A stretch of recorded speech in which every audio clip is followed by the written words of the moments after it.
It's a challenging task to comment and project on the future of microbiome research.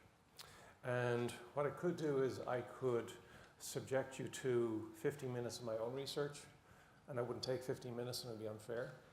Or I could subject you to 15 minutes of other people's research. And I'm trying not to do that either, although I will have to dip in and out of what I consider landmark papers. And inevitably I'll have to be selective, and there may be papers of yours which you thought should have featured, or papers you particularly like which should have featured. So view this more as a personal interpretation of the current status and where the field is going, rather than an exhaustive overview of where we are and where we're going. And some of the slides are information rich, but the whole thing's being recorded, so if you really want to punish yourself, you can view it online in the twerposphere that Glenn referred to. I work in the HC Microbiome Institute alongside Colin and a bunch of other folks, and we were lucky enough to be early starters in this. We got out of the blocks early, and we have about 150 scientists all working on the area of the microbiome and its relevance for human disease.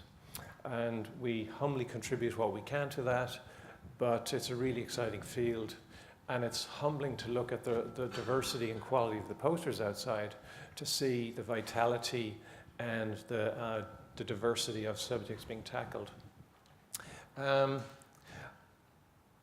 Just so you know who I am, where I come from, I have a range of disclosures to transmit to you. I do research which is of a collaborative and commercial nature with a number of food companies and microbiome companies. I travel to conferences which it turns out are funded by companies like Danone and Yakult, so they pay for my travel, so that's a disclosure. And I also started a microbiome profiling company which was bought by 4D Pharma, which is a UK-based company. Other than that, I will open supermarkets, I'll sing at weddings, I'll do anything for money. The outline of my talk is technically along these lines. Why is the microbiome exciting? I'm going to take the higher road, and I figured if you came to a microbiome conference, you don't hear the crap about the number of genes and number of cells and all that jazz, but I'll give you some ground rules in case you're new to the field. I'll address the question about whether or not the fuss is justified. Is microbiome research overhyped? And I guess the most important part is to try to guess where the whole thing is going. I use terminology where the microbiota are the list of organisms. I realize there are other ways of referring to things, and I use the term microbiome to describe the complement of genes, simply because my brain is quite low functioning and I can remember my genome, my microbiome. And when I talk about the metagenome, I'm talking about an experimentally determined set of genes in a bunch of microbes in a particular environment. So I'll try and be consistent, but knowing me, I probably won't be. This is a stylish slide which tells you I stole it from Colin. He loaned it to me once and I use it all the time now. And it summarizes the range of organisms which are all valid members of the microbiome, including bacteria, archaea, fungi, phages, and those that you can read faster than I can say. And Colin, who is interested in many areas of microbiome, points out that some of these guys are there all the time. Some of them are just passing through. Some of them may be tourists, which are probiotics, which are deliberately introduced elements trying to affect the host in some way, and others can be viewed as vandals and others pathogens doing inimical stuff to the host. And in theory, we should devote equal time to all of these players, but in practice, I would speculate that 80% plus of microbiome research is currently focused on bacteria, followed by fungi.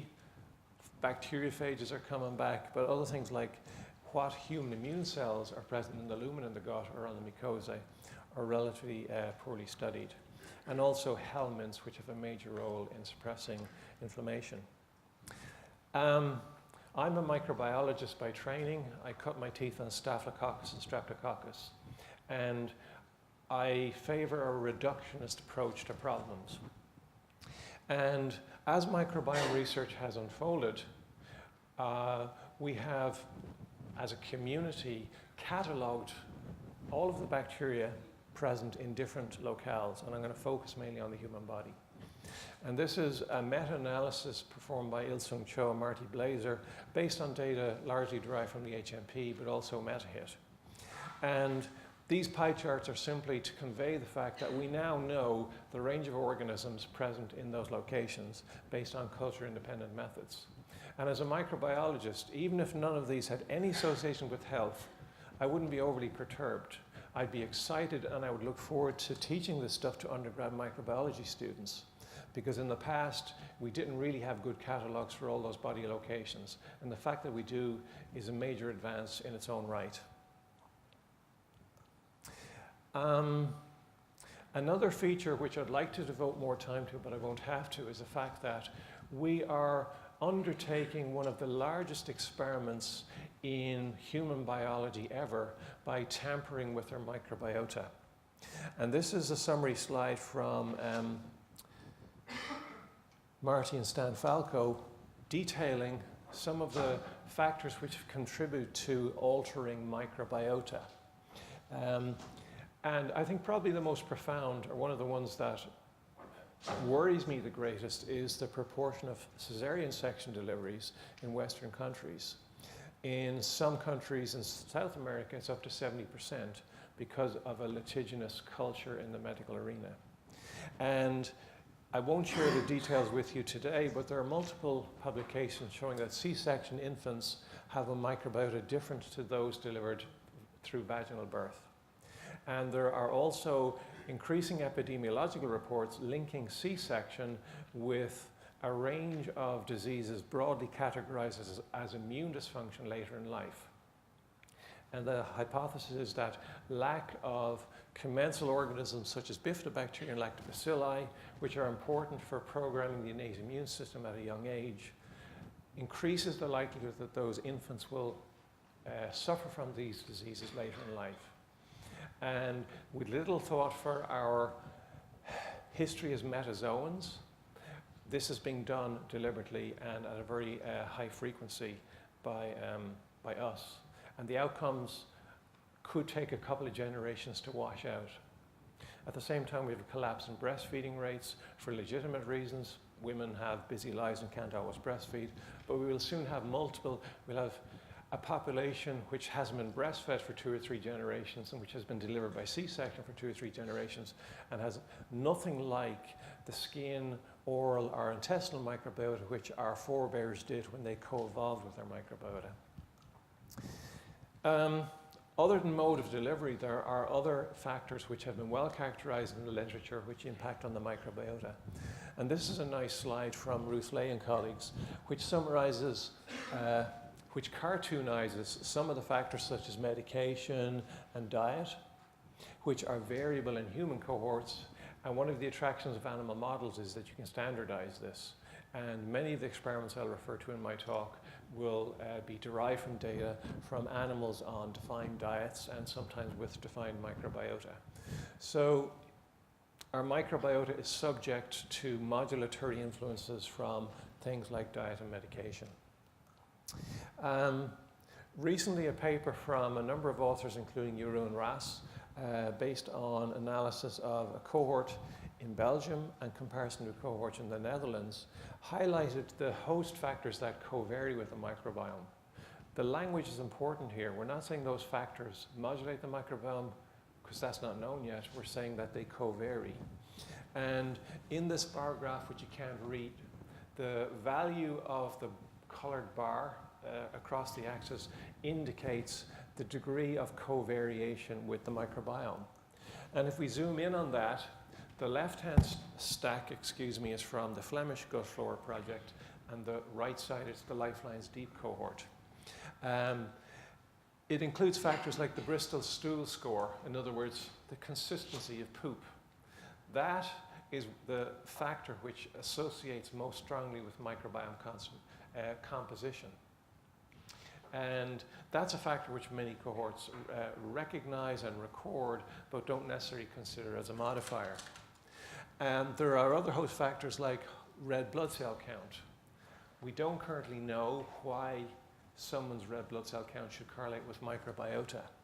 There are other factors like time since previous relief, that means last trip to the bathroom, and that correlates with microbiota composition, meaning that residence time or retention time in the lower end of the alimentary tract has an effect on the microbiome composition, which is really not surprising when you think about it. And not all of those factors replicate in the lifelines deep, and you can see one of the ones which does most strongly is age, suggesting that your microbiota changes as a function of your age, or at least co-varies as a function of age. Another factor which is easy to overlook. This is a simplification of the preceding graph where the data has been binned. So medication has one of the strongest effects, followed in order from the bar graphs that you can read. But when you look at the circle on the right, about 84% of the variation in the microbiome cannot be explained by covariation with any of the clinical metadata factors. So the take-home message from that is that we don't really know what correlates, or if we believe in causation, what host factors might explain or impact on the microbiome composition. Excuse me.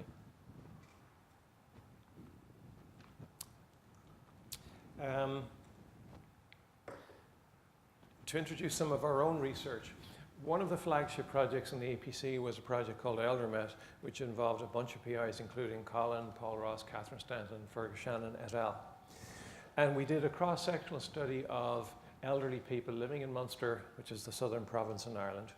And we simply asked the question, what does their microbiome look at as a function of where they live? And in this PCOA, each dot represents a person, and the closer two circles are, the more similar the microbiome is, because it's based on an all-by-all tree. So these two people have a very dissimilar microbiome. And we've color-coded these individuals depending on where they live, from community-dwelling people living at home and making their own food, through a number of intermediate groups, to a long-stay group who are people living in long-term residential care. And what you see is that 95% of the community-dwelling subjects are in the southwest quadrant, and 95% of the long-stay subjects are in the northeast quadrant, suggesting that where you live as an older person determines the microbiome you have. Initially, we thought it might be a cohort contamination effect, but that didn't bear out because we looked at it in several rest homes, and the effect was maintained. And it transpired that one of the metadata types which covaried most closely was dietary data. So this is a similar analysis as the PCOA, but now for each person we have a line. And one end of the line is habitual diet, which is captured as a food frequency questionnaire.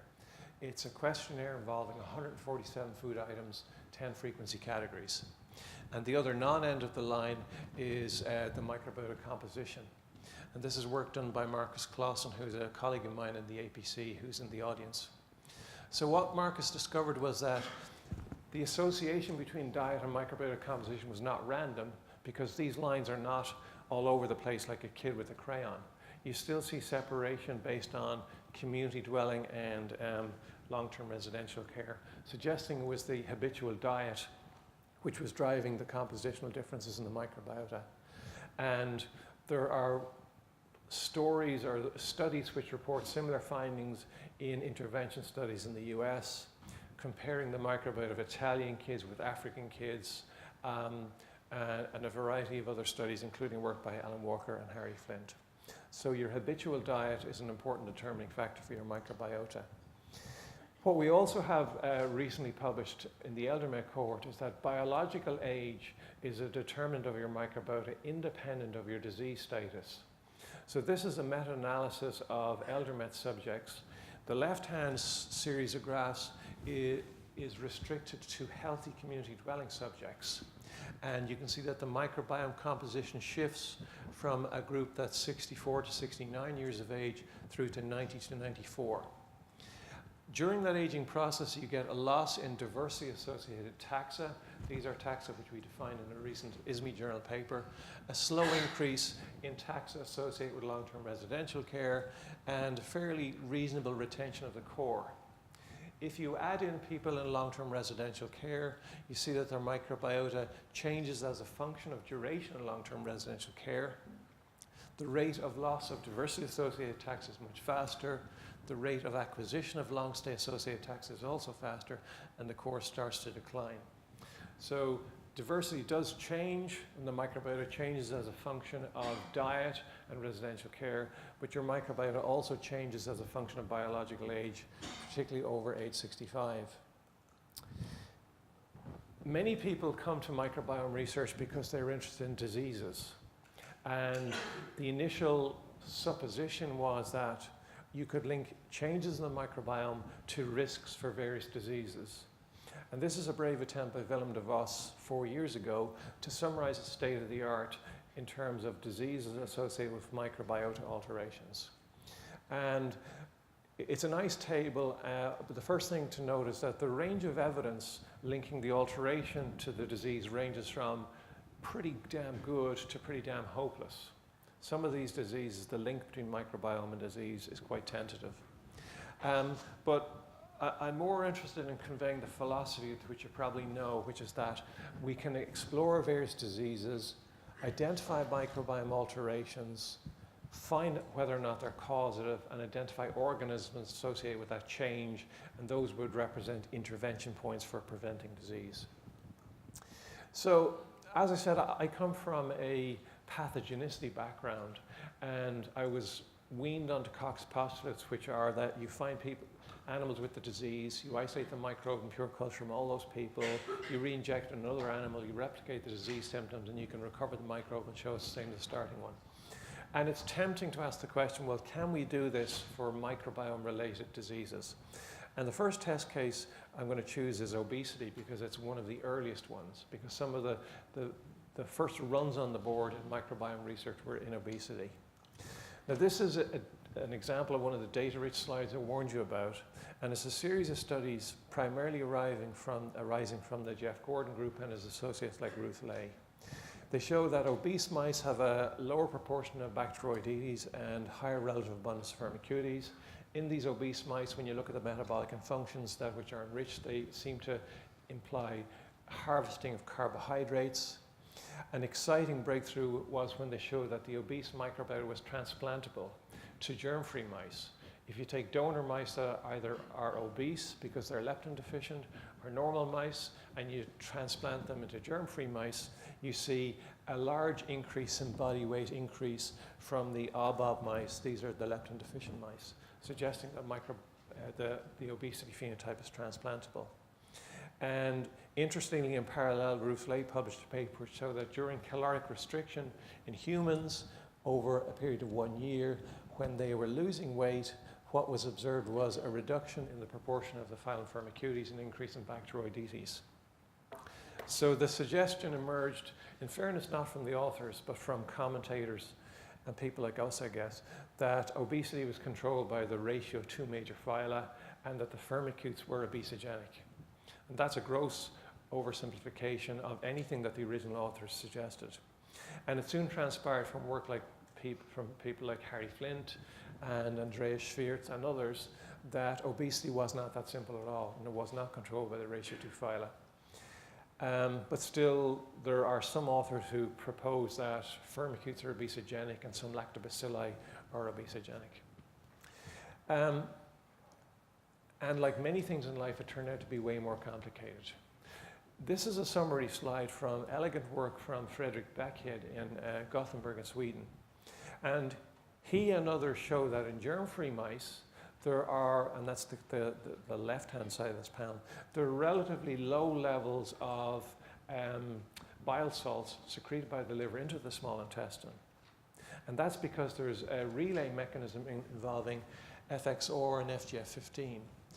If you look at conventionally raised animals, that loop back to the liver is turned on, and the enzymes in the liver responsible for bile acid synthesis are expressed at high levels, and you get completely different ranges and types of bile salts in the small intestine, which is going to be extremely important for lipid digestion and adipogenesis.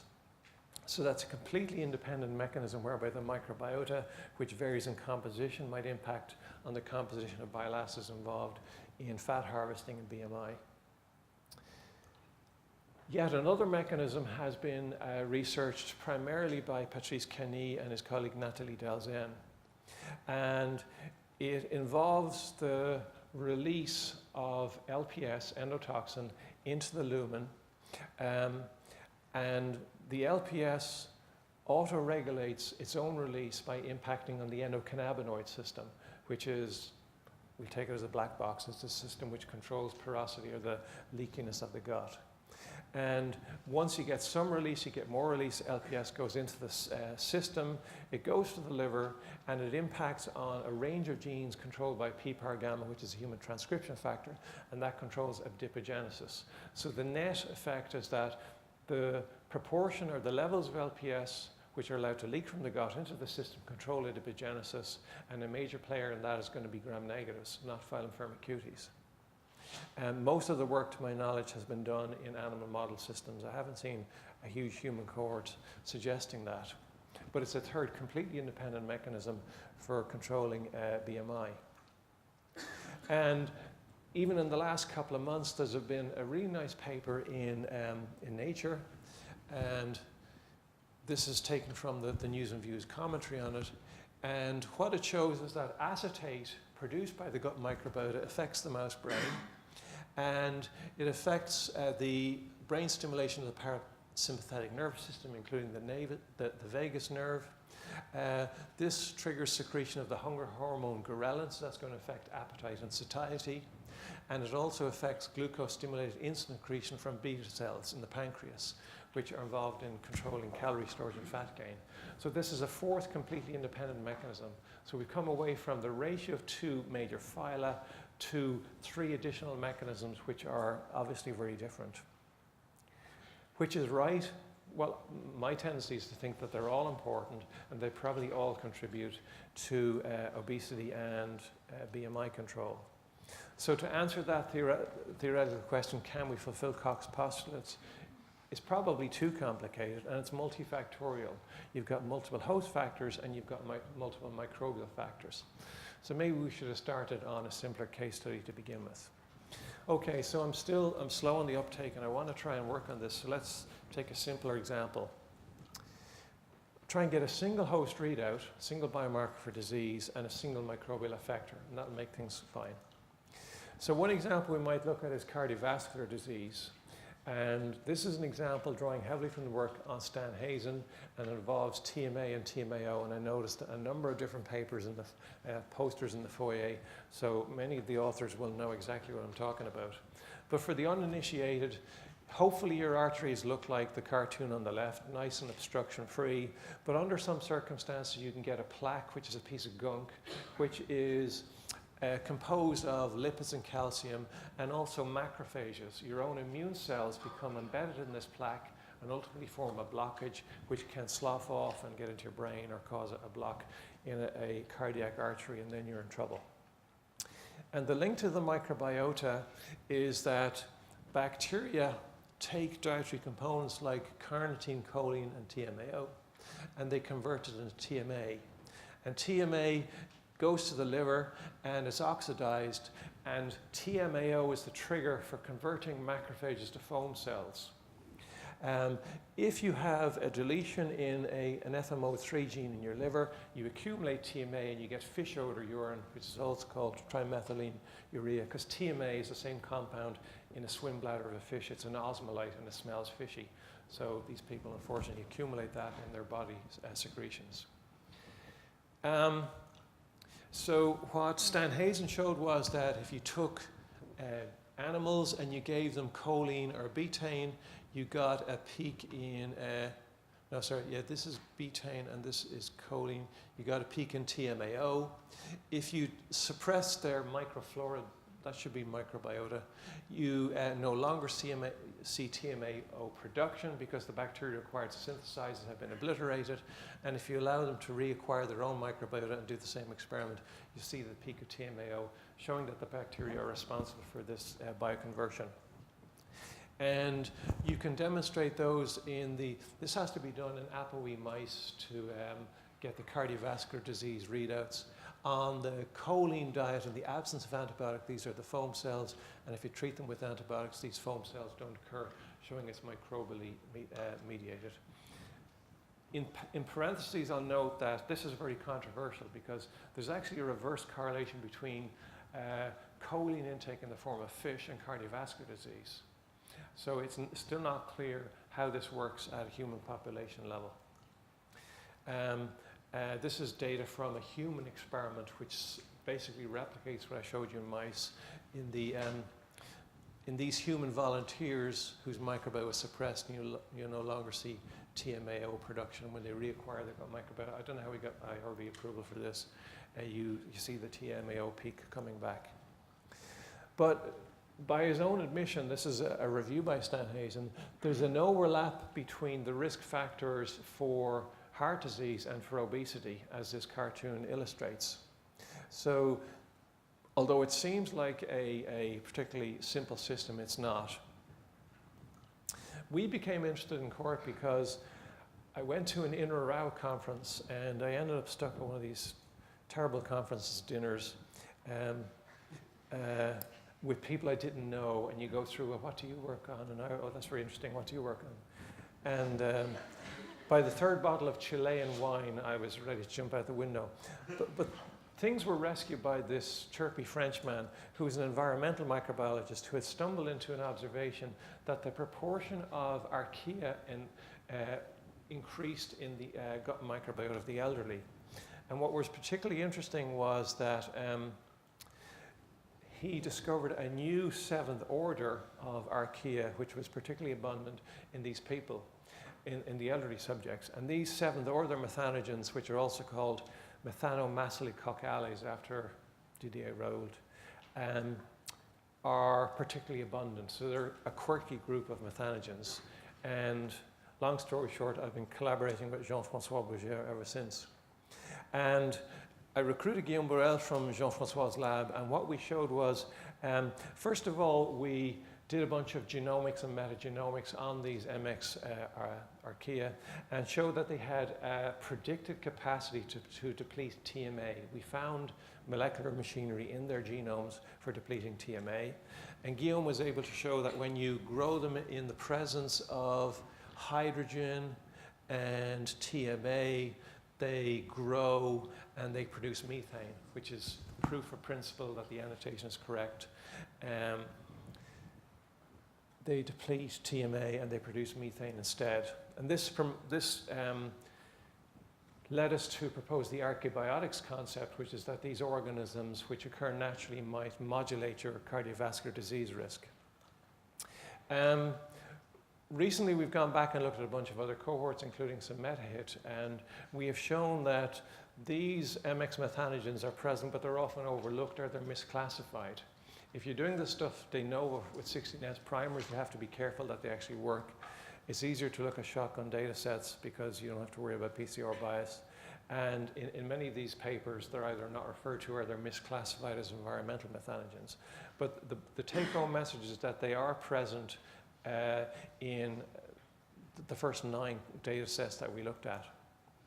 To try to get some insights as to whether or not they're biologically relevant, we went back to the ElderMet cohort and we essentially counted the microbial genes for converting these ingredients into TMA, and then we looked at the TMA concentrations in fecal water by NMR, and we looked at the presence of these methanomacelicocales. I'm going to call these MX from now on because it's too hard, by qPCR.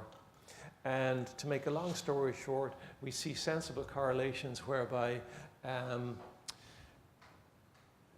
individuals who have these MX methanogens have higher recounts for the bacterial genes for producing TMA, but they have lower levels of monomethylamine, dimethylamine, or TMA if they have these methanogens in their gut microbiota. So the prospective part in more detail, I think that the future lies primarily in diagnostics and therapeutics and could ultimately lead to small molecules if we have time to develop those. In terms of diagnostics, one possible application of microbiome research is that in a routine medical consultation, you have your microbiome profiled. And a risk assessment is made based on the literature of your risk for particular diseases, and then you might be prescribed dietary interventions or live biotherapeutics to tickle your microbiota and move in a particular direction, or it could be that small molecules may be required. And that's inspired by work by Philippe Longuella showing that one of the anti-inflammatory metabolites produced by Faecolobacterium is actually salicylic acid, which is this molecule here. So this is what I stated. Your microbiome profile will be checked annually as part of your health records, and it'll be used to check risks for particular diseases. Now you might say that sounds particularly fanciful. What's the evidence this might work? Well, this is an example from the MetaHit Consortium, and it concerns obesity. And the first observation is that obese individuals have a lower gene count than non-obese individuals. That's an interesting phenomenon. Who cares? And the answer is that the low gene count individuals were shown to have a lower responsiveness to dietary interventions to repair their obesity. So, in other words, you're less likely to respond to therapy if you have a high BMI, if you have a low bacterial gene count. And because shotgun sequencing is expensive and time-consuming, they were able to simplify it into so-called metagenomic species, and that low gene count, which we'll now consider a risk factor for obesity and lack of responsiveness, can be boiled down to the signatures of 19 species. So you could simplify it and do, for example, a cheap multiplex PCR. And even if we don't currently know the precise mechanisms whereby the microbiota contributes to obesity, and I hope I've transmitted the complexity of that, there are working models whereby the microbial taxa that were identified by this investigation could contribute to obesity. But I would say, even if you don't believe the microbiome as a causatory factor at all, you might be impressed by the fact that you can use this as a usable biomarker. Even if you think you'll never be convinced that the microbiome causes this effect, it's powerful information to know whether or not somebody in a weight reduction program is going to respond or not. So I think that's valuable. We have been working on IBS microbiota, as have a number of labs. IBS is a prevalent condition, 1 in 5 adults, particularly has a 2-to-1 prevalence in young working women, major impact on their quality of life, and importantly, the response rate to interventions in IBS is about 40%, and the response rate to the placebo is 30%. So you give them Smarties and 1 in 3 of them is going to get better anyway. And we think that the reason for that is that there are 2 major strata of IBS patients. This is work we published in Gut 4 years ago. This is a dendrogram of IBS subjects based on their microbiota composition. Roughly half of the IBS subjects form a distinct altered microbiota cluster, and there are 2 subtypes which we'll ignore. Half of the IBS subjects have a microbiota which is indistinguishable from normals, yours or mine, hopefully. And those IBS patients have higher scores for anxiety and depression. So we think that clinically there are 2 classes of IBS subjects: a functional gastrointestinal disorder driven by an altered microbiota, and I won't say psychosomatic, because that would be pejorative. It's a psychiatric illness where the brain-gut axis is working in that direction, and these people need a different kind of intervention. So we believe that there's room for microbiome profiling to improve response rates in IBS. This is a PCA of the same data showing the separation of the altered microbiota from the normal-like IBS and the normal subjects. And recently, Eamon Quigley led a project in Cork called Colonist. He's now based in Houston. And when we merged the Swedish data and the Irish data, we saw the same net effect. I know it looks like a weather chart, but basically we see 2 areas of density: IBS patients with an altered microbiome, IBS patients with a normal-like microbiome, and we see the Irish patients tend to separate from the Swedish patients on this axis, which is probably something to do with environment and diet. But the separation is pretty good. Another area where I see potential for microbiome application is colorectal cancer. which, as you can read, is the third most common cancer in the US, and it'll affect between 1 in 20 and 1 in 25 adults in Western countries. And you can tell from the map on where you live whether or not you're in a high-risk area for colorectal cancer. We and other groups have been looking at the microbiome in colorectal cancer, and what's emerged from multiple studies now is that the colorectal cancer microbiome is different from that controls. Interestingly, the separation may not look fantastic to you, but it's really significant. The colorectal cancer microbiota separates from controls, and polyps are intermediate between them. We were able to subdivide the colorectal cancer microbiota into 6 subtypes, and using things like qPCR and RNA-seq analysis of biopsies, we were able to see associations between different microbiota subtypes and different host responses. And the significance of that clinically is that in cancer, the kind of innate immune response, be it Th1 or Th17, is very important for prognostics in terms of your 10-year cancer survival. So we'd like to think that possibly these subtypes might be talking to the innate immune system in ways which are important for cancer outcomes. So that's another potential intervention point. There's also potential translational applications here for studying gut microbiota for cancer detection. And there are publications on this. This is work from the Per Bork lab, and this is work from Pat Schloss, showing that either the microbiome, the fecal microbiota in its own right, or combined with the typical FOB test, is a predictive indicator of presence of cancer. So we and others are looking at the translational potential for this in the short term. I think for reasons of time, I'm going to skip over this because I want to leave. I apologize to Aaron Siegel if he ever watches this. This is a nice example showing that the microbiome can be used as a predictor for postprandial glucose response, which is a way of controlling your glucose metabolism if you're at risk for diabetes. So I'll skip that. Microbiome-based therapeutics. Well, how do we get here? If you look at the growth of microbiome research as a function of biotechnology in general, microbiome research has only really become popular in the last 10 years or so compared to biotechnology. But when you look at the number of journal articles versus patents, and these patents include the terms microbiome, microbiota, gut flora, gut microflora, the number of patents, and this is 4 years old, is increasing rapidly. So there's a lot of commercialization of microbiome research. And this is sort of a diagram of the ecosystem from Bernat Ulay, published a couple of years ago. At one end of the spectrum, you got purified bioactives. This could be P40, which Sarah will know all about. It's bioactive from Lactobacillus rhamnosus. Then you've got single strains like LGG. Then you could have consortia of organisms that produce lactate, or else you could use a whole microbial community such as FMT, fecal microbiota transplants. And we do FMT and other people do it, and Ailsa will talk to you about FMT, and then you'll hear from OpenBiome who have made an art form out of FMT. One of the impetuses for startups was to try and move beyond FMT and identify single players.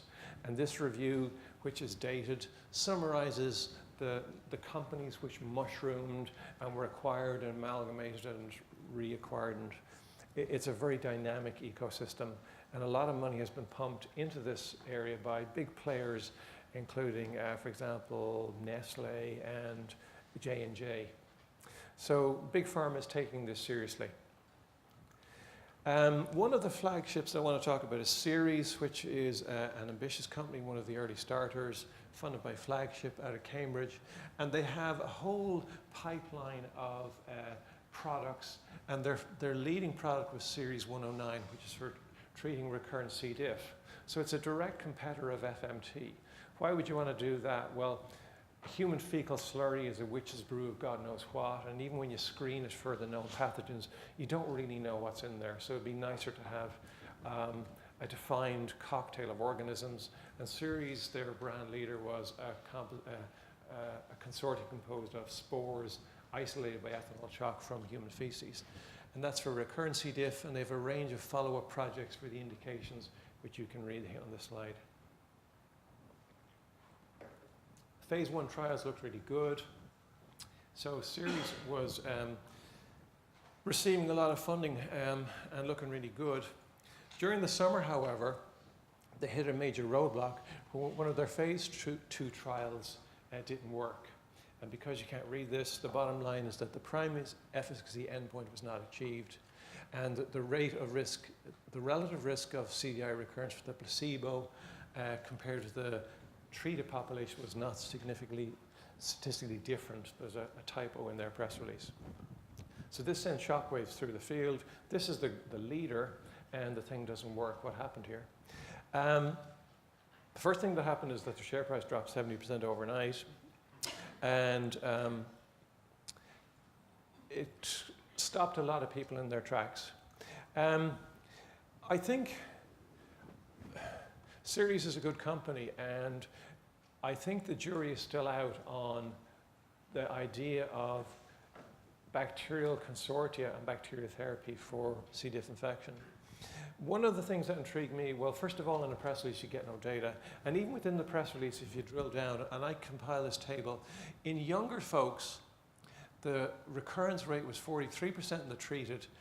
It was nearly twice as high as placebo, so that's terrible. But in older people, it was the reverse. The rate of recurrence in the treated was almost half of that in the placebo. So there's still data to be mined from this. Ideally, you would like this product to work on all comers, but it could be that it depends on how much the microbiota is collapsed. And it could be that the microbiota dysbiosis, to use a horrible word, was more treatable with their product in older folks. So I think Seres will come back. I hope they do, because it's important for the field that we don't have complete failures across the board. I'd also like to point out that pioneers are people with arrows in their back. And if you're a first mover in a field, you're going to make mistakes, or you're going to experience failures. We've seen this in lots of other areas of biotechnology. I'm going to gloss through the malnutrition because it's simply too complicated, and simply note that whether or not an individual responds to therapeutic food in things like malnutrition, or perhaps even in anorexia nervosa, could be a function of their microbiome, and that could be a potential intervention point. So the global conclusions are that the gut microbiome is a plastic endocrine organism. I'm not sure I've presented enough data today to justify that statement, but I believe it's true. It has complex interactions with metabolism, immunity, the brain, and other systems. It's affected by those environmental factors. It correlates with a bunch of clinical metadata. I firmly believe it offers useful biomarkers for certain diseases, but I think that mining for therapeutics requires understanding mechanisms. I don't think it's going to be credible to either consumers or regulators to use a bacterial therapy for something other than C. diff if you don't know exactly how it's impacting on the problem in the host to begin with. Okay, as Colin alluded to and as in the abstract, I promised to summarize the future of microbiome research in one sentence, so here goes. The first one is kind of tongue-in-cheek. With the year that's in it, I could stand up here and cheerlead and say it's going to be great. I can't quite do his hands. I think my hands are probably too big. So hopefully President Trump's lukewarm statements about current science in the US won't be borne out, and President Trump will inject massively into microbiome research through NIH and other US agencies. However, what I really think about the future of microbiome research, and I apologize for the juxtaposition of this photograph with that of President Trump in the previous slide, I think that microbiome research is going to disappear up its own ass and become microbiology. I think a couple of years ago, I explained metagenomics to a senior gerontologist in Cork, and he told his colleagues, okay, Paul's got a really fancy microscope, and he can tell us now what's in these samples. And that's basically what 16S metagenomics does. And to understand what the implication is for the patient, then you have to start doing microbiology, like culturing things, measuring metabolites, measuring transcripts, and measuring host response. I think it's great the buzz that microbiome research creates. I think it's fantastic. It involves epidemiologists, large cohorts, and working at the nexus with cardiologists and gerontologists is exciting. But ultimately, I think that microbiologists will reclaim the field, and this will become mainstream microbiology, and a lot of the buzz and hype will subside. So I'd like to conclude by thanking all my friends and colleagues in the APC, which is a great place to work. I've been fortunate to be there for 15 years and surrounded by really intelligent people who help you to do great experiments. So it's a great environment. I also benefit from lots of international collaborators, particularly Jean-François and Guillaume. And I'm funded generously by the Irish taxpayers through mechanisms like Science Foundation Ireland, SFI, Department of Agriculture, Food and Marine. And on that note, I'll conclude, and thank you very much for your attention.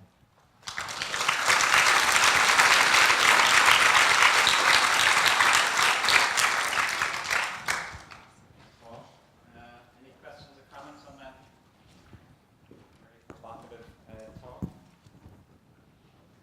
If I can start, Paul, if we're 10 years into the microbiome revolution, and you struggled, I think it's fair to say, to come up with a compelling case. If your brief had been to come up with a case that the microbiome is not involved in any of these diseases, would it have been an easier task? No, because there clearly are associations. I think the problem is that we think like Koch's postulate is infectious disease. And as somebody said yesterday at our research symposium, if we actually, Dusko Ehrlich said that rather than looking for causation, we should look at contribution.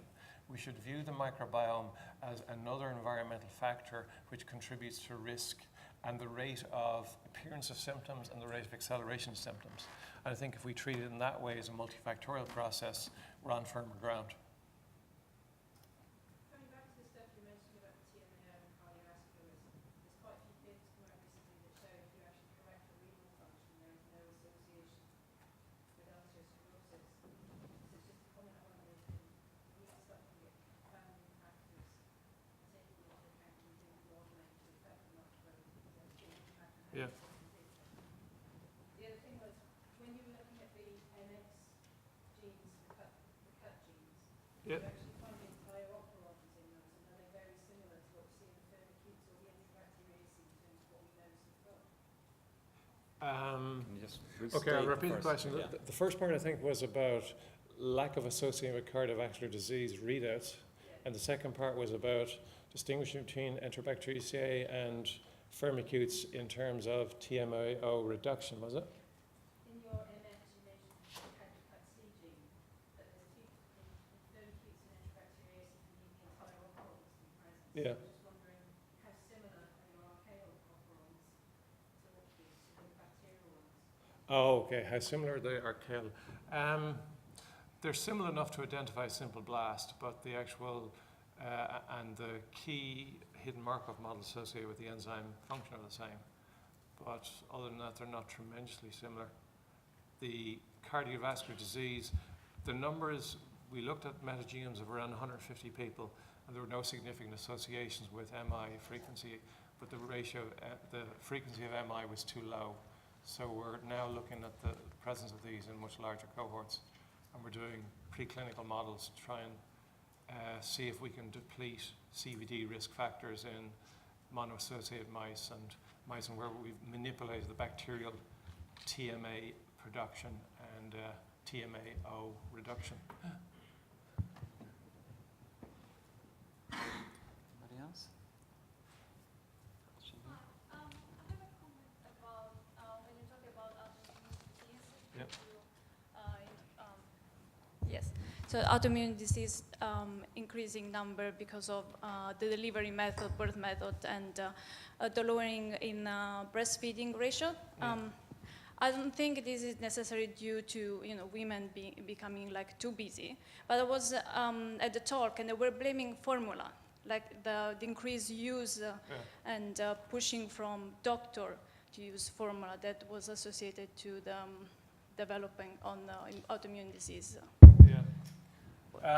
Yeah, there are two parts there. Well, first of all, I think that it's not for me or anyone else to criticize individual women to decide if they have a C-section or not. That's a personal decision.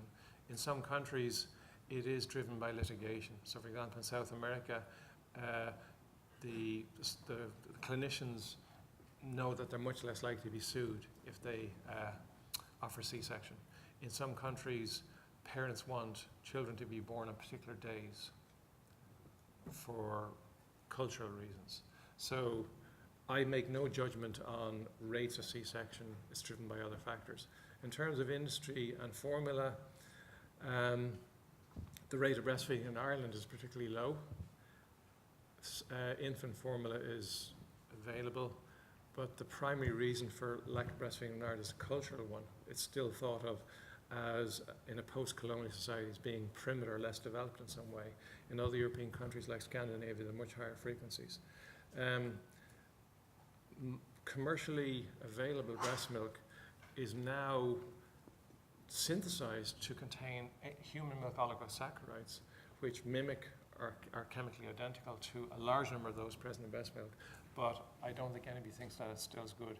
And we as microbiome scientists always say that breastfeeding is best anyway. In terms of the factors, I don't know how firmly linked to breastfeeding rates the aggressiveness of the milk formula industry is. I can't comment on it, I simply don't know.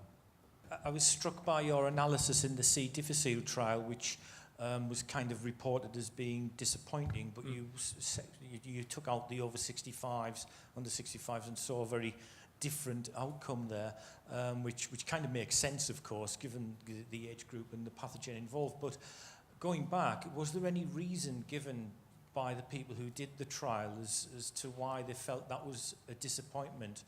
Was it the wrong intervention or the wrong study group or what? They're using spores, so it's difficult to compare.